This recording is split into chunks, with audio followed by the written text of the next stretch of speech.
Louisiana Chris, and today's topic that I want to talk about when was that day where I became a fan of LeBron James, and when did I start following LeBron James and stuff. I mean, even though as far as the fan shit, I want to talk about that later, but as far as me following him, I'll say I did follow him when he got drafted in the NBA in 2003.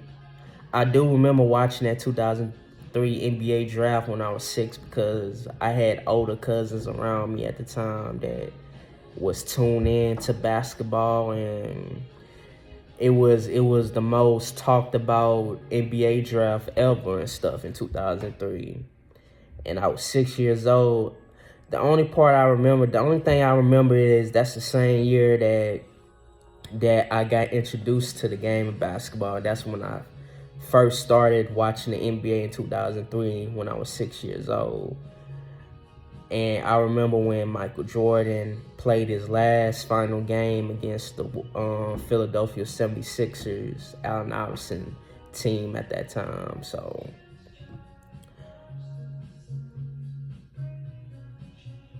that shot down. My bad. My baby mama was texting me and shit, y'all. But anyways, about the whole Donald Trump situation. But anyways, back on topic. I think what was I saying? Oh yeah, what I was saying is that 2003 NBA draft was the most talk about thing in the world ever at that time. It was the most talked about. So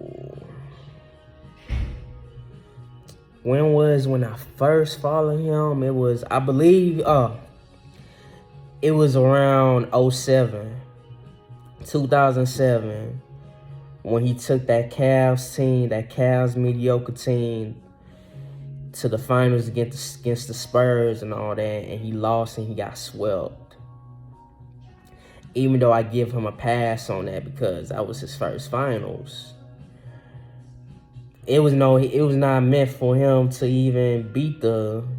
And if you watch that finals, if you go back and watch that finals, you could just tell that Cavs team was mismatched against the San Antonio Spurs. So 07 was the one that got me tuned in about. That's when I started following LeBron James. But I wasn't a fan particularly. I've just followed him and all that. The only people that I followed in the 2000s at this time was Kobe Bryant, Kevin Garnett, that I was a fan of the players. Kobe Bryant, KG, Paul Pierce, even though I can't stand Paul Pierce sometimes. Paul Pierce, Allen Iverson, my favorite player that I met in person in Houston when I was living in Houston at the time, Tracy McGrady, Yao Ming, Shaq, and Dwayne Wade. That was 6 players that I followed. A little bit of Vince Carter, 7. Yeah, it was like 7 players that I just mentioned that I was a fan of and I was following. I didn't really have a team like that. I followed the players. That's why when you see me with multiple jerseys and shit, I was following those players that I love and all that, like KG, like Kevin Garnett, KG, Paul Pierce, and Chris Paul when he was with the New Orleans Hornets, my hometown and shit. When they was called the New Orleans Hornets at the time. Baron Davis, I followed when he's also early on with the New Orleans Hornets. I was about to say the Dallas Mavericks. But yeah, those was my players that I followed in the 2000s. Baron Davis and all them boys and shit.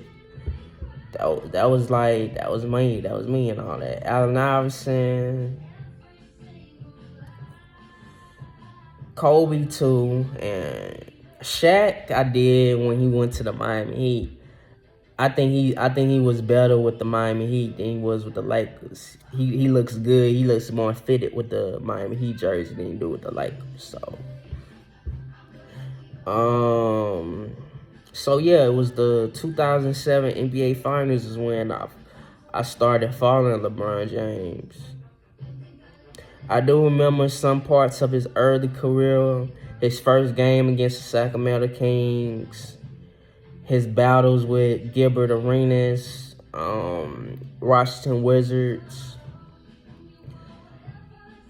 So it was 2007. I remember in 2008, that's when the Big Three Celtics team formed. Ray Allen, KG, Paul Pierce, Rajon Rondo, and them boys. So I think he lost to the Celtics in 2008, if I'm not mistaken. Yeah, I think he lost to the Celtics. Because I remember clearly it's the most memorable that following year back in 2009. That following year, he lost in the Eastern Conference Finals against the Dwight Howard's team, the Orlando Magic. And he did that infamous buzzer beater and all that. When the announcer was like, LeBron James at the buzzer. I remember 2009 to the back of my head like it was yesterday when he hit that shot. But sadly they fell short. They fell short to the Orlando Magic because everybody was hyping up a Kobe and a LeBron James finals appearances. So that's the craziest part. So that it never came into friction between them two, Kobe going against LeBron James in the finals. There was a lot of opportunities that they could have. LeBron could have met Kobe in the finals, and Kobe could have met LeBron in the finals too. So yeah, 2009, 2010, 2011. 12 and 13. No, not 13 because Kobe was on decline. So only 2009, 2010, 11, and 12. Those was the only time they could have met in the finals. His days in his last time being the Cleveland Cavalier and his other last days with him being in his first years, early years with the Miami Heat. What the fuck I'm saying. But yeah.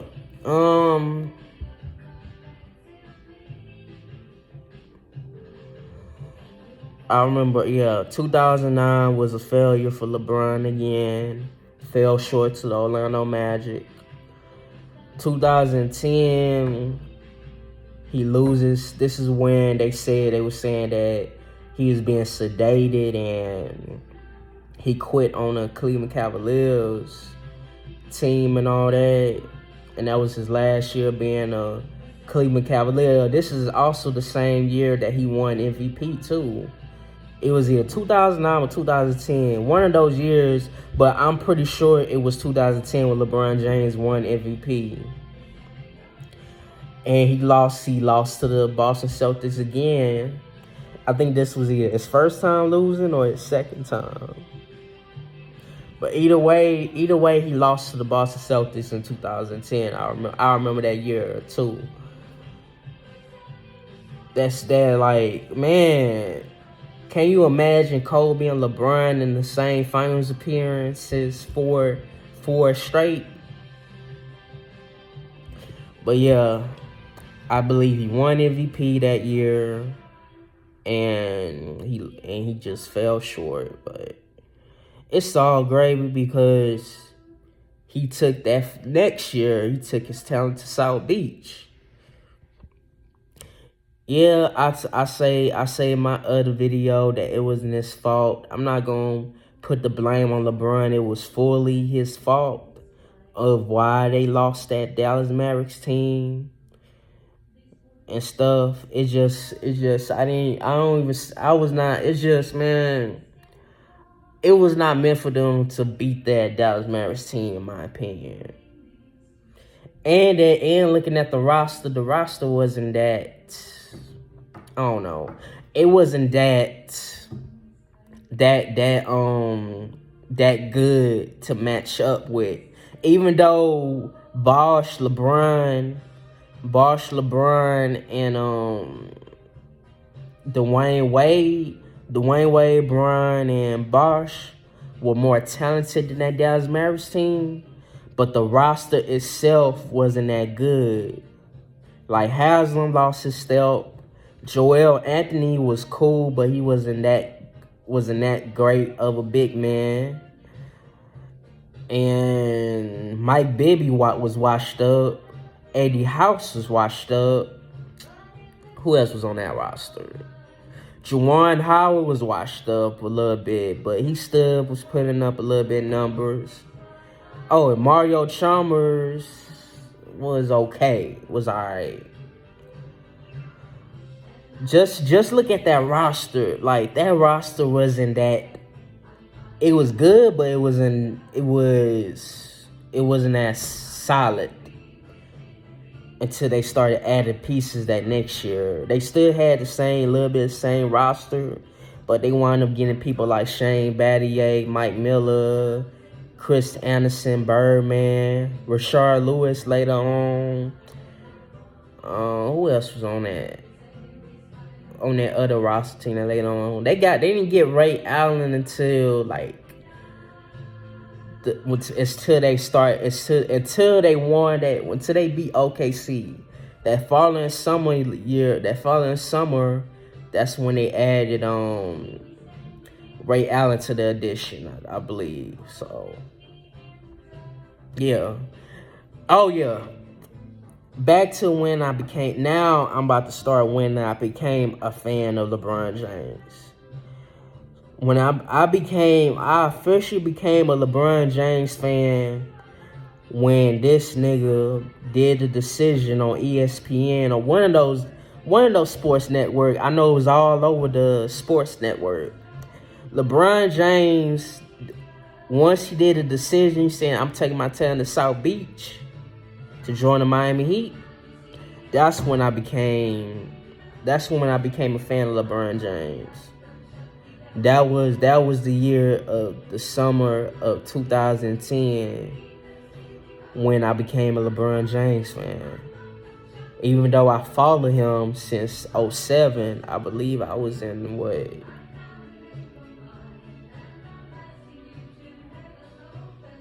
I was in the 5th grade. Yeah, I was in the 5th.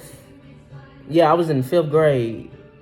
Yeah, I was on my way out of elementary school and about to enter middle school that next year. So yeah, I was in the 5th grade when I first followed LeBron James back in 2007. Yeah. But other than that, man, I stopped fucking with the NBA once he went back to Cleveland, and I said, fuck the NBA and fuck LeBron. Because why would you go back to an organization that burned your jersey, called you a quitter, a victim, and Dan Gilbert, man, was not giving you no fucking help. He could have gave you fucking Amari Stoudemire. If you don't remember, back in the 2010s, they was going to get that nigga Amari Stoudemire to pair up with. Maybe that nigga would have never left. But the organization, that ownership back in Cleveland, back in the 2000s, was fucking trash as hell, my nigga. They even let fucking Carlos Boozer walk. And he signed with the Utah Jazz. If they would have kept fucking Carlos motherfucking Boozer, ain't no telling if they might would have won at least 1 or 2 rings together. But the Cavs said, no, you know what? Carlos Boozer could go. Went to the Jazz. and left LeBron James with some fucking mediocre ass teammates. Like Daniel Gibson was alright. Delonte West later on. Ilgauskas, Drew Gooden. Most of these motherfuckers, like Eric Snow, these motherfuckers was washed up at this time when they got to Cleveland. Hall of Famers. Some of them are Hall of Famers. Don't get me wrong, some of them Hall of Famers, but they was washed up once they got with Cleveland, with the Cleveland Cavaliers. Same way the washed up ass Shaq. They went and got him. They went and got and paired his ass with LeBron James, knowing Shaquille O'Neal wasn't the same fucking player like he was with the Lakers and with the Miami Heat. That's when I felt bad for LeBron. As soon as they gave him a washed up Shaq and a washed up ass Antoine Jameson. He wasn't. I take that back. Antoine Jameson wasn't that washed up at that time when he went to Cleveland. He was just alright. He was just an alright player. He just didn't have that same. What can I describe about Antoine Jameson? Oh, he wasn't enough to get LeBron James over that hump to win the championship. So that's what I meant. That's what I mean. They even gave him a washed up ass Ben Wallace in Cleveland.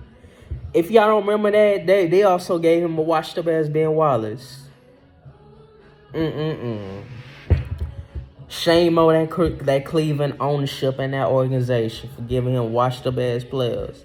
No disrespect to the Hall of Fame. No disrespect to Ben Wallace and Shaq, but ain't no way in hell LeBron was going to win a championship in Cleveland at that time. So he had no other choice but to leave their asses and went to Miami. And it worked. He won 2 with the Miami Heat. Yes, he won. He went back down 3-1. And he won 3 rings with. He won his 3rd championship with the Cleveland Cavaliers and all that. But that's what I'm gonna stand on. I was a fan. I became a fan when he went to Miami, and I followed him. LeBron James went in that NBA Finals against San Antonio Spurs in 2007. Even more further back once he got to the finals. But yeah, this your boy Louisiana Chris. I'm out here, and be safe. Y'all have a blessed Sunday, and I'm out. Peace. You heard me? One.